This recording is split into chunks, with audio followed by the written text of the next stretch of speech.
Hello everyone and welcome back. Today we're taking a look at King of the Railway, a pretty underrated Thomas movie. I think a lot of people actually do enjoy it, but I don't see a lot of people praising it like they do with Lost Treasure or The Adventure Begins, for example. But it's still a really fun Thomas movie. But anyways, let's get right into it.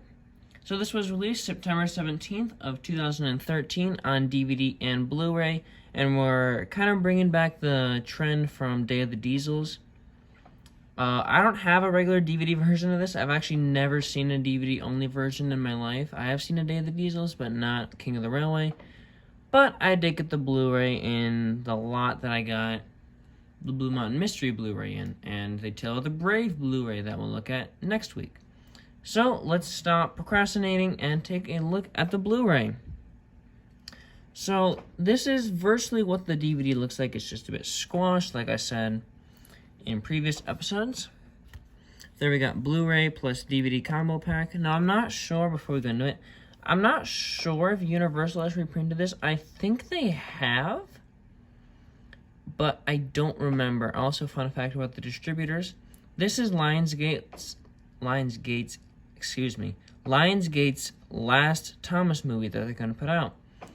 If I look off to my notes here, they put out, let's see, four more titles after this, and then after Trouble on the Tracks, they're done.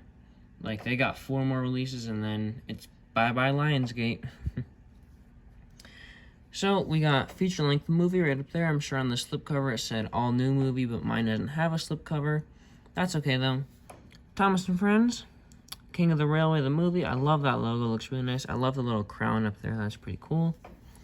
The beautiful Ulfstead Station, Ulfstead Castle in the background. Stephen, a fantastic character, and Thomas on the front. I love the orange tint to the clouds, too. It looks pretty nice. And there's some sheeps down there. Yeah, pretty nice cover. Not the greatest, but it's still pretty nice. I don't know if I said the movie, but there's King of the Railway, the movie, which they will put on every single movie for the rest of the time. There's the hit logo, Thomas, King of the Railway, the movie. We lose the crown, but that's okay. Thomas, Lionsgate. It's the royal event of the year. I suppose so. We got the nice little blurb there. Meet new friends, Stephen, Millie, Connor, and Caitlin, which is interesting. Usually on the DVD artwork itself, they don't say meet new friends. They just say meet Connor, Stephen, Millie, Connor, and Caitlin, or whatever. They usually say meet new friends on the slipcover, but whatever. This is a minor thing. I really like this promo of Thomas. I think it's really cute. I just love his little smile he's giving off there. But we got Stephen and Millie, and then the Earl, and then the castle again. The Island of Sodor's biggest mystery. I suppose so. I'm just reading the blurb there. I don't think I ever read that the whole way through, but I just saw biggest, and I'm like, it's not the biggest story ever. Bonus features, the Search for the Lost Crown game. That's kind of a lame game, but whatever. And then we got the 3 songs in the special, and puzzles. Fun there. Even though nobody likes those puzzles, they're really dumb. If I can turn the disc around, that would be awesome. Come on, there you go. There's the disc, that's the Blu-ray, yeah, pretty nice. Got some little surprises inside. Oh my gosh, that's really cool. They actually use different artwork. I didn't notice that before. I've had this for a few months now, and I've never noticed that. That's really cool. So this is what I presume the regular DVD looks like. That comes in the DVD only, but this is new artwork. This is the artwork from the back, so that's pretty nice. I love that. Yeah, that's pretty cool. Mine's got this little sticker on the inside. I don't know what that's for. I don't really want to take it off in case it's anything important. But like we previously saw, we have some inserts here. This is for the Thomas and Friends magazine. I think we've seen this before. I believe we saw this with Misty Island Rescue. Yeah. I don't think Day of the Diesels had one. I don't remember though. Here's our little product guide. I like that nice red border. I really love the colors here. I love all the vibrant colors. It's very nice. Ooh, look at that. Wooden Railway has its own full page. That's really cool. Yeah, this is the last special to get, like, consistently good merchandise for all the ranges, and every range has good merch from the special.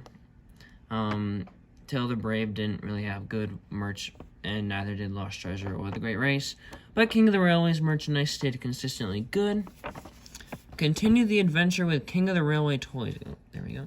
And this is when Mattel took over the Wooden Railway line, so it's going to go downhill after this. But that is a fantastic set. I would love to have it, but I unfortunately don't. I really want that castle. That castle is awesome. That's not a part of this set. I'm not sure why they put that in there. Oh well, that's like its own individual destination. Yep. I always find it weird that there was a Take and Play James in there, because there's a whole section for Take and Play. I don't know why he got put over there. Maybe that's just an error. I don't know. I always find it funny how there's 3 different versions of Steven. Oh no, 4 actually. Wow. There's a regular Steven, Royal Bunting Steven, Fix Me Up Steven, and Dusty Steven, which is pretty cool. Take and Play, that's got some pretty good merch. I really like the Connor and Caitlin they made, and the Steven's pretty nice. Trackmaster also has some pretty good merchandise. This is the last year where both of these ranges were actually good. Got some books. Excuse me, I need to do a silent burp. Mega Box and some apps. Oh, that's the thing in the back. And Little Big Club, right? Yeah. I can't read for the life of me. So that's all for the regular Blu-ray, but as usual, no, not as usual actually, we have one copy to look at. Since this was not included in the Heroic Collection, we only have to look at one crappy release. Here it is in the 10 movie birthday collection. Right there with Calling All Engines and The Great Race. Interesting little selection of movies there. You got a really bad movie, a pretty good movie, and a also pretty good movie. I don't want to spoil my The Great Race discussion, but I'm not a huge fan of it. It's okay. It's not great or anything. There is not really a screenshot, a promotional picture for the movie on the back there. That's pretty cool. And there it is right there. Yeah.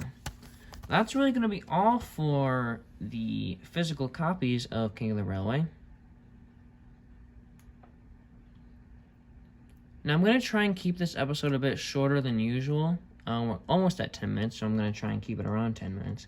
I really like this movie. This is the movie that I had seen the least of all the Thomas movies, so I was really excited to go back to it, and I watched it last week, and I really enjoyed it. I mean, it's not the most exciting movie, and some of the scenes kind of drag on, but this is so good to get after season 16, which is a terrible season. And then we get this, which is just fantastic. The dialogue is so much better. The characters are actually fun. I think Steven is the best character that was introduced in the Brenner era. I love Steven so much. I think he's a character that the Thomas and Friends series was missing dreadfully. I feel like he could have been in the model series. But I'm glad that Brenner went back and looked into the history of steam engines and brought in an engine that is actually from the real world. So that's pretty cool. I kind of like that we get 3 main characters. We get Thomas and then Percy and James. We haven't really had this kind of treatment before, to my knowledge. Blue and Mystery was Thomas. Day of the Diesels was Percy and kind of Thomas. Yeah, we haven't really had this kind of 3 main character spotlight before. And also in the back there, you can see Gordon and Spencer. I love that little rivalry that's brought back. As far as I can remember, I don't exactly think the rivalry was as present as it was in season 7 in the Sharon Miller era, but I'm so happy that Andrew Brenner brought that little relationship back, because that's a little rivalry that I love and was put to an end at the end of the era, which is pretty cool. The rest of the characters are pretty nice. I like Millie. Millie's cool. Connor and Caitlin are pretty cool. They don't really do a whole lot. Here's the thing with these movies. The new characters don't really do a whole lot in the movies. Like, Connor and Caitlin don't really do anything, and Millie's just there.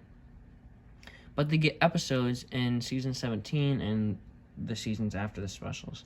Like, Bill or Ben is one of my favorite episodes of the CGI series, and that really fleshes out Connor. Calm Down Caitlin fleshes out Caitlin, and then you get some of the Millie and Luke episodes, which is pretty cool. I think there was only one, though, but Millie has the switch, and I'm pretty sure there's another one. I mean, they do get fleshed out in later seasons, too. But Steven is perfect in this movie. He does have episodes, which are pretty cool. But I think he shines perfectly good in this movie. Overall, though, I really like this movie. I mean, if you can find it for pretty cheap, I'd recommend you pick it up. I mean, all these movies are on YouTube. I mean, Taylor Kennedy, I bet, has all these movies up. I don't know if he has, like, King of the Rail. He does. I don't know if he has, like, he might have all of them, though. I'm not sure. But last time I checked, King of the Railway wasn't on YouTube. I'm pretty sure it is, but when I was getting back into Thomas around 2015, I couldn't find it on YouTube, whereas I could find all the other specials. But anyways, enough of me rambling, as I tend to do in all of these episodes. That's all for King of the Railway. I love the movie. I think it's a really good Thomas movie. Not the best. I think it makes it in the top 5, though, which is pretty cool. I think it probably would be number 5 for me, coming after The Great Discovery and Blue Mountain Mystery. Next week, though, we're looking at a very, I don't want to say a bad Thomas movie. It's not bad. It's very underwhelming, though. I'm not really fond of this one. We're looking at Tale of the Brave, and yeah, it's pretty lackluster in terms of a special. But anyways, that's all for King of the Railway. Again, really enjoyed it. If you haven't seen it, I recommend you watch it. I'm pretty sure you'll find some enjoyment out of it. I was actually pretty excited to watch this movie when it came out in 2013. I don't think I watched it, like, on the day it came out. I mean, I was, 8, 9 when this movie came out? So I was just getting back into Thomas. Yeah, I liked it. And then I kind of took a hiatus from Thomas for a while. But anyways, that's all. Yeah, next week is Tale of the Brave, which I'm not looking forward to, but I know a lot of people like this movie for some reason. But that's all for me. Thank you guys so much for watching. I really like doing this series. We're getting so close to looking at these episodes, and I've been working very hard rearranging the episodes and putting them in the right order. It's going to be a fun time. Alright guys, I'll see you next week with Tale of the Brave.